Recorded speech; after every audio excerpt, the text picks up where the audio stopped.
जनता बहुत परेशान है। महिलाओं का बहुत उत्पीड़न हुआ है। रात में इतनी ठंड में भी लोग खेतों में पड़े रहते हैं। आवारा पशु लोगों को मार देते हैं। तो किसानों को देखिए, एक तो उनको बीज और खाद बिल्कुल नहीं मिलता। इनका काम ही है झूठ बोलना। इनकी सरकार का काम, इनके मुखिया का काम है झूठ बोलना।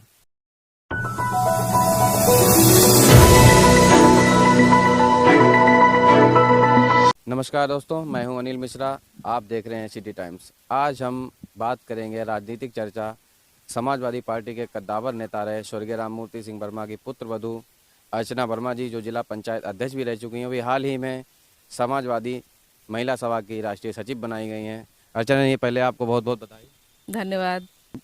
मैडम, ये बताइए, ददरौल विधानसभा क्षेत्र से आपके पति राजेश वर्मा जी संभावित प्रत्याशी भी हैं, तो आप क्षेत्र में किन मुद्दों को लेकर के क्षेत्र में जनता के बीच जाएंगी? हम जनता के बीच में जा रहे हैं कि अभी पिछले 5 साल में कुछ भी कार्य नहीं हुआ है। जनता बहुत परेशान है। महिलाओं का बहुत उत्पीड़न हुआ है।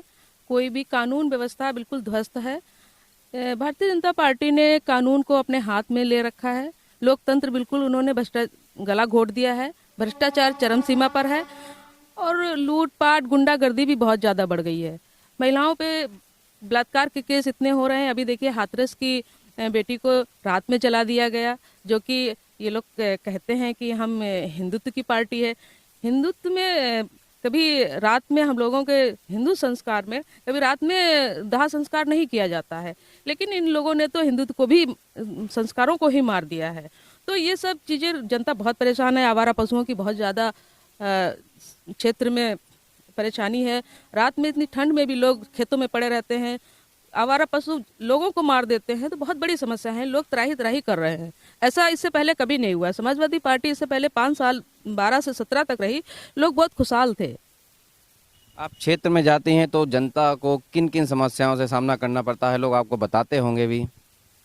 हाँ, यही है कि महंगाई बहुत बढ़ गई है और उनको अनाज का अपना कोई मूल्य नहीं मिल रहा है। गन्ने का 5-5 साल तक के अभी तक रेट नहीं मिले हैं। मतलब जो गन्ना पड़ गया उनका मूल्य तक नहीं मिला है लोगों को। और इसके बाद ये सबसे ज़्यादा परेशानी गांव में जो चल रही है, आवारा पशुओं की चल रही है, महंगाई की चल रही है। और शिक्षा की भी, छोटे छोटे बच्चे हम गांव में जाते देखते हैं ऐसे ही घूम रहे हैं। पहले जाते तो कम में बस्ता लादे हुए हैं, ड्रेस पहने हुए हैं, तो मतलब कुछ तो शिक्षा के प्रति उनका था। अब तो वो भूल चुके हैं कि स्कूल भी जाना होता है और सरकार ने कोई व्यवस्था दी नहीं है। तो हर तरफ से आदमी परेशान है। सरकार की तरफ से गौशाले भी गांव-गांव में खुलाए गए हैं। क्या गौशाले में गाय या इस तरीके छुट्टा पशु बांधे नहीं जा रहे हैं क्या? नहीं, बांधे नहीं जा रहे। शुरू शुरू में बांधे गए होंगे तो उनकी तो और भी बुरी हालत थी कि उनको ना पानी मिल रहा था, ना खाना मिल रहा था, तो वहीं मर रहे थे। ना कोई दवाई, ना कोई व्यवस्था, केवल बंद कर दिया और उनको मरने के लिए छोड़ दिया। फिर इसके बाद जब लोगों ने गांव में विरोध किया तो उन्होंने बिल्कुल ही छोड़ दिया और आवारा मतलब ऐसे ही घूम रहे हैं। वो सड़कों पे लोगों को मार रहे हैं और एक्सीडेंट कितने हो रहे हैं आवारा पशुओं की वजह से। ये तो सब आप लोगों को भी पता होगा कि एक्सीडेंट, रोड पे जब घूम रहे हैं, कोई तेज जा रहा है तो बाइक से गिर गया, एक्सीडेंट हो गया, बहुत मौतें हो रही हैं। और खेतों में भी अनाज का बहुत नुकसान हो रहा है। आप किसान की बहू हैं, किसान बेटी भी हैं, क्षेत्र में जाना रहता है, काफ़ी नीचे स्तर से आपने राजनीति शुरू की है, तो किसानों को किन किन समस्याओं का सामना करना पड़ रहा है? किसानों को देखिए, एक तो उनको बीज और खाद बिल्कुल नहीं मिल रहा है। जो हमारी सरकार में सब्सिडी दी जाती थी वो भी उनको नहीं मिल रही है और महंगाई हो गई, काला बाजारी चल रही है इस समय। तो अब और सबसे ज़्यादा उनकी यही समस्याएं होती हैं कि हमारे खेत में अनाज अच्छे से पैदा हो जाए और उनको उनका वाजिब मूल्य हमें मिल जाए, क्योंकि गांव में जो किसान हैं उनको खेत से ही उनका भरण पोषण होता है कि नौकरियां तो सबको नहीं मिलती हैं। खेत में अपना वो अनाज उगाते हैं, इसके बाद उसको बेचते हैं, उसी से अपना घर का खर्चा चलाते हैं और खाने के लिए भी रखते हैं। और छोटे छोटे बच्चों की शिक्षा अच्छी हो जाए, यही हमारा मतलब, यही समस्याएं बहुत ज़्यादा है। आपने जिला पंचायत अध्यक्ष रहते हुए कौन कौन से ऐसे कार्य कराए जिससे जनता आपको ही चुनेगी? देखिए, जिला पंचायत में हम 5 साल जिला पंचायत के अध्यक्ष रहे, तो हमने बहुत से स्कूल खुलवाए, प्राइमरी और माध्यमिक विद्यालय, इस टाइप के हमने गांव गांव खुलवाए जो मानक के अनुसार आते थे। और अभी 5 साल हमारे ससुर मंत्री रहे, विधायक रहे ददरौल विधानसभा क्षेत्र से। मैं भी ददरौल विधानसभा क्षेत्र से ही 2 बार जिला पंचायत सदस्य और अध्यक्ष रही। तो हमने बहुत से काम ददरौल विधानसभा में कराए। अभी देखिए, बड़े बड़े पुल बनवाए और ये आपका रुद्रपुर का ये पूरा कटान हो गया था रोड का, तो इसमें बंधा बनवाया, खिरिया में बंधा बनवाया। यहाँ पे लोगों को बहुत परेशानी होती थी और कई ट्रैक्टर उसमें गिर गए, बहुत बड़ी खाई हो गई थी वहाँ पर। तो ये हमारे ससुर जी ने 5 साल में बहुत से काम करवाए, पूरे बंधे बनवाए और रोडें बनवाई, पुल बनवाए, बड़े बड़े मेडिकल कॉलेज बनवाया। अजीजपुर जिग्नेरा में बना हुआ है, जो कि उत्तर प्रदेश में 6-7 ही आए थे, वो उसका एक ददरोल विधानसभा में बना है। कन्या डिग्री कॉलेज बनवाए और पावर हाउस कई एक दिए, बिजली की व्यवस्थाएं दुरुस्त करी। समग्र गांव लोहिया ग्राम, लोहिया आवास योजनाएं बहुत से लोगों को दिया, कन्या विद्याधन बहुत से लोगों को, मतलब उस समय लोग बहुत खुशहाल थे, विकास का कार्य बहुत किया गया। लेकिन जिग्नेरा में जो मेडिकल कॉलेज बन रहा है, लगभग बन चुका है, वो भाजपा कह रही मैंने बनवाया है। नहीं, ये बिल्कुल झूठ है, क्योंकि देखिए आप लोग यहीं के रहने वाले हैं तो आपको भी पता होगा कि ये समाजवादी सरकार ने बनवाया और हमारे स्वर्गीय ससुर श्री राममूर्ति सिंह वर्मा जी ही वो मेडिकल कॉलेज लाए थे बड़ी मेहनत से, और जमीन भी वहाँ पे ही चिन्हित की गई थी उस समय, और उसके बाद वो बनना भी स्टार्ट हुआ था।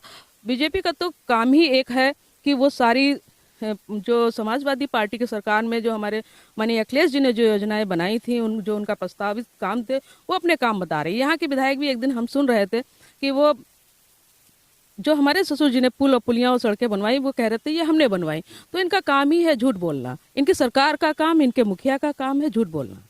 हाँ, उनका उनका तो एक कहते हैं कि एक चैनल है और उनका एक मैनिफेस्टो में है कि आप झूठ बोल के जनता को गुमराह करके किसी तरीके से वोट लीजिए, उनको ऐसे छोड़ दीजिए, वोट ले लीजिए, सरकार बना लीजिए। उनकी उनकी परेशानियों से उनको कोई लेना देना नहीं, उनकी भावनाओं से उनको कोई लेना देना नहीं है। बिल्कुल संवेदनहीन सरकार है। अभी देखिए किसान, आपको पता होगा कि किसान बिल जो आए थे उसके विरोध में सालों साल वहाँ पड़ा रहा, कितने लोग 700-800 लोग खत्म हो गए, लेकिन सरकार ने कोई संज्ञान नहीं लिया।